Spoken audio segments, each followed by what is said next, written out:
the role of a CFO in a funded startup, while a lot of what you will see as obligations from the CFO in a traditional company, in a bootstrap company, or in, let's say, a larger conglomerate, a lot of those rights and responsibilities also, accrue to the CFO in a funded startup.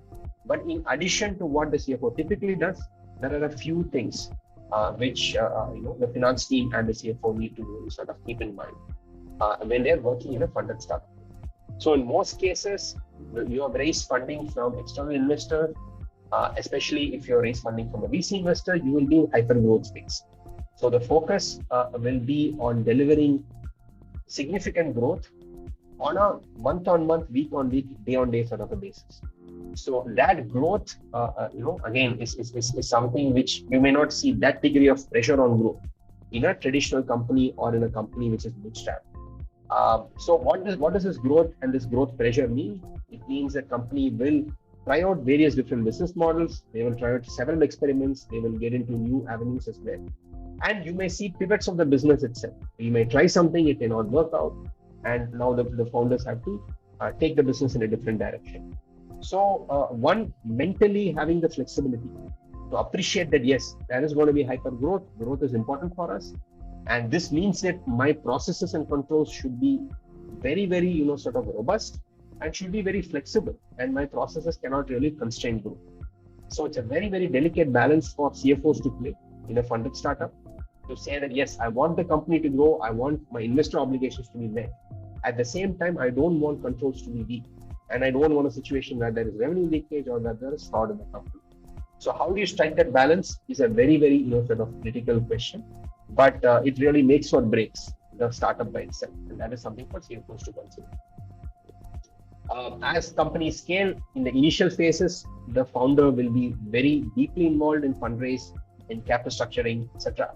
But as you get to like Series A, Series B, the onus will fall more and more on the CFO. So from a CFO's perspective, to evaluate multiple sources of funding, to sort of look into the future, figure out funding requirements, evaluate runway, and ensure that your fundraise, etc., and the capital is available much before it becomes a pain point. That becomes very, very critical. Investor relations, to some extent, also falls onto the CFO. Ability to interface with investors throughout the fundraise process itself, pitch the story to them the way the founder will pitch to them. Understand your term sheet, sort of terms, your documentation, spearhead all of this, make sure diligence happens in a very smooth fashion. That all becomes falls on the head of the CFO itself.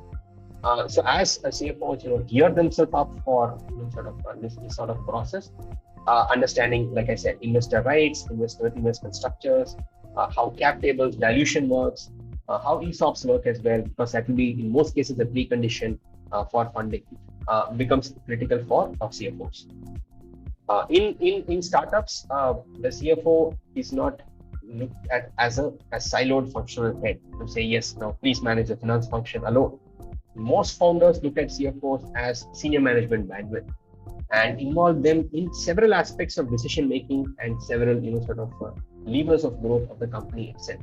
So apart from the traditional avenues of controls, governance, reporting, accounting, audit, etc., the CFO has to participate in key business decisions on pricing, cost, growth, capex, sometimes hiring as well, strategic decisions in terms of entry into new lines of business or entry into new geographies.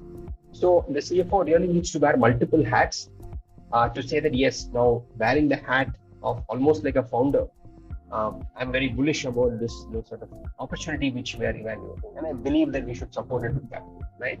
But to quickly turn around and say that, yes, we have started this line of business, but we need controls in place. I don't want spending to be rampant, and I want to really push for sustainability and profitability. So my ability as a CFO to change my hats, to change my lens, becomes very critical because of the obligations, because of the expectations founders have of the finance function and of the CFOs. I talked a little bit about corporate governance. So the CFO will now have multiple, fiduciary responsibilities. So I have a founder who has hired me and who I'm working for. The company by itself has other shareholders. I have to ensure that their interests are also protected, the investors' interests are also protected. So creating frameworks for corporate governance, being very, very, sort of sensitive to things like related party transactions, to, let's say, potential leakages of revenue, becomes, becomes an obligation and the responsibility of the CFO. And as we talked about before, investor relations as well. So not just in terms of during the fundraise process, but post fundraise, to ensure that investors understand what the company is doing. In a lot of cases, to sell the story of the company on a continuing basis, even to the existing investors, because you may need to go to them for approvals, you may need to go to them for additional capital. And giving investors comfort that there is enough of a governance and a control framework in the company to provide them all the reports and the information which they are asking for, as well as give them comfort that their investment is protected and the company will scale and will give them a very good exit.